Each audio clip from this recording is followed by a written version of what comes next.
Hello!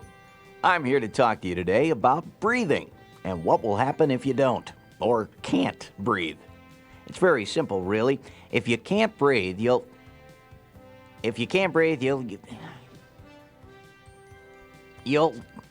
die. And people accuse cartoon characters of overacting. The point is that the consequences of not being able to breathe may be severe. That's why we recommend you try to stay awake for a few minutes and watch this video.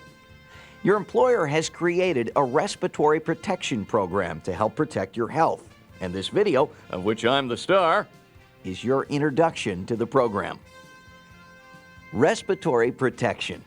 Fancy words for keeping dangerous substances out of your lungs.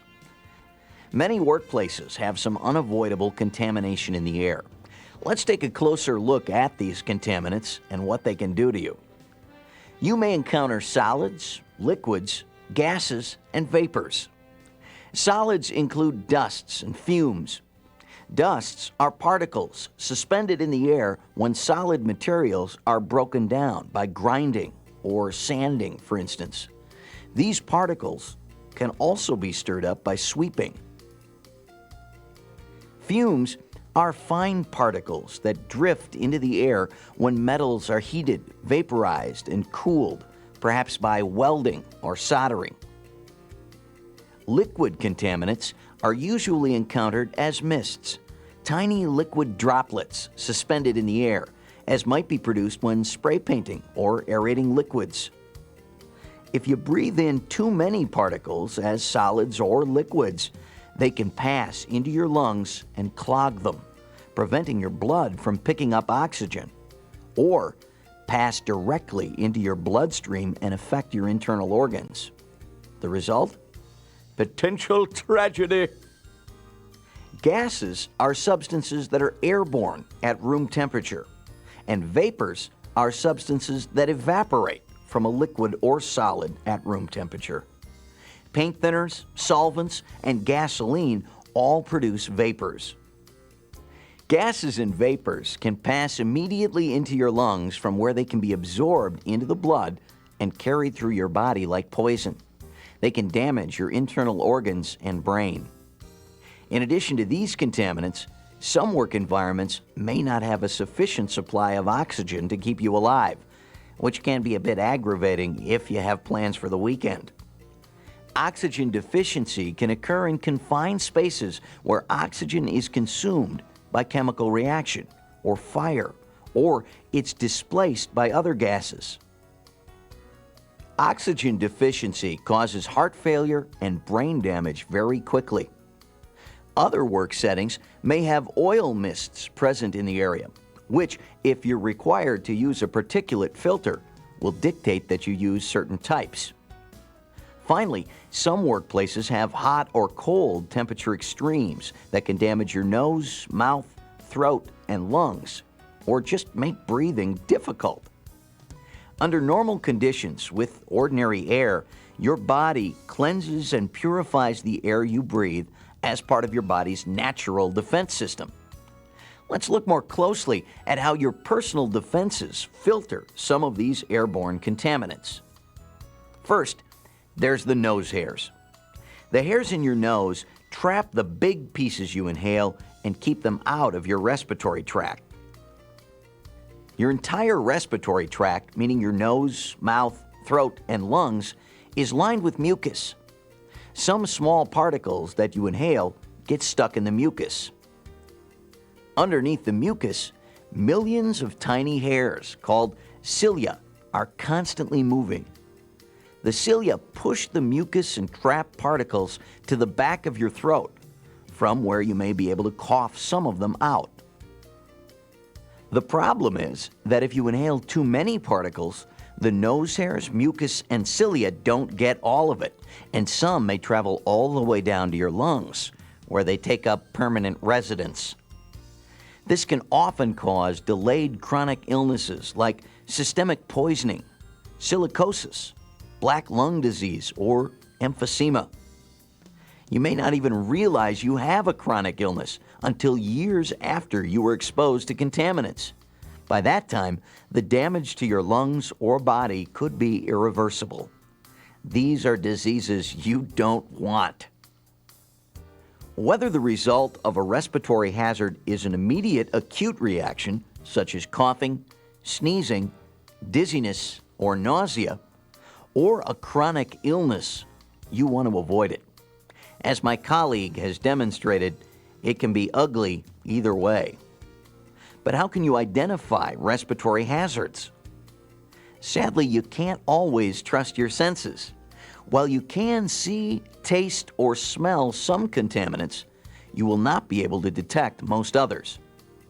Many potentially hazardous contaminants are odorless, tasteless, and colorless, and they can travel great distances very quickly.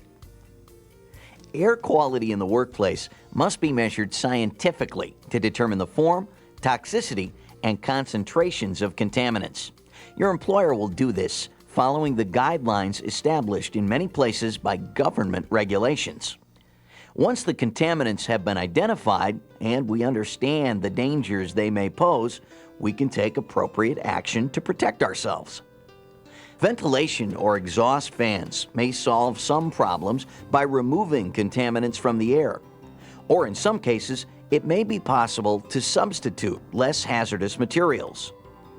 But these steps are sometimes impractical or impossible, or they don't go far enough to protect workers. That's when personal respirators are required. But you have to remember that not just any respirator will do the job. There are many types of respirators, and each is designed to protect you from certain types of contamination. Remember this: no respirator is right for every situation. Some respirators purify the air you breathe by filtering out contaminants. These respirators use filters containing fibers that trap particles or chemical sorbents that trap vapors or gases. Other respirators supply air from an uncontaminated source, such as a compressor or air cylinder, directly to a hood, helmet, or facepiece. The fact remains, however, that you must wear your respirator at all times you are exposed to contaminants for it to do any good. Another thing, if your respirator doesn't fit properly, you get zero protection. Regardless of your size or shape, your respirator must fit properly. In my case, my respirator is bigger than my body, but it fits my face perfectly. How do you know if your respirator fits properly? Training. You must learn how to wear it, clean it, and care for it. And you must learn when to replace it. This is the most important part of respiratory protection, but also the easiest. Your supervisor or safety advisor will demonstrate proper fitting, give you a fit test, and train you to do it yourself.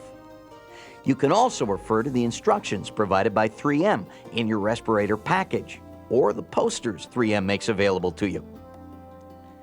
Your training will also include how to fit check your respirator. These are a few simple steps you must follow every time you put on your respirator to ensure that it continues to fit properly.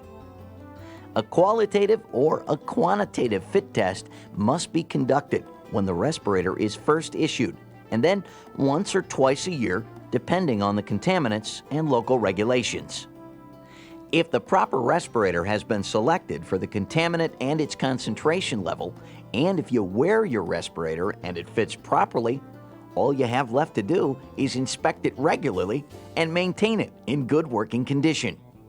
Your training will cover these topics too. Maintenance-free respirators should be properly discarded when breathing becomes difficult or the respirator gets clogged. If contamination is heavy or you breathe hard while you work, you'll need to replace your respirator more often. If you wear a reusable respirator, you should clean it and store it according to your company policy. Always inspect the respirator before each use to be sure it hasn't been damaged. Leave the work area immediately and replace cartridges and/or filters if you ever smell or taste a contaminant, if breathing through your respirator becomes difficult, or if the service life of the filters or cartridges expires. hot, humid working conditions may require more frequent replacement of respirators. Notify your supervisor immediately if your respirator is damaged. Remember that there is no such thing as partial protection. Using a respirator that doesn't work right or doesn't fit right is the same as not wearing a respirator at all. If you use a supplied air respirator, inspect all parts of your system: hood, helmet, facepiece, lines, regulators, and compressors or tanks very carefully before entering a contaminated area. Supplied air respirators are used in highly hazardous areas where margins for error may be small, so inspection and maintenance are especially critical. Remember that every respirator has its limitations. It will need to be replaced or serviced regularly. All right, let's review quickly so you can get back to work without damaging your health. 1. The air in your workplace could be bad for you. Be aware of potential respiratory hazards and the damage they can do. If your lungs don't work, sooner or later, you won't either. 2. A properly selected respirator will protect you from airborne contaminants and increase the likelihood that you will live long enough to get to know your grandchildren. 3. Training on the use and maintenance of your respirator is critical. Badly fitting or improperly maintained respirators do not protect you at all. To my knowledge, no one has ever worn a respirator only because they look good in one. There's proof. Don't just wear your respirator, use it. Understand the hazards you face. Be sure you use a respirator that's appropriate for the hazards, and get training on how to use it and care for it.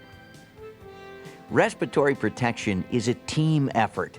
Your employers are doing their part by measuring contaminants and providing appropriate respirators and training.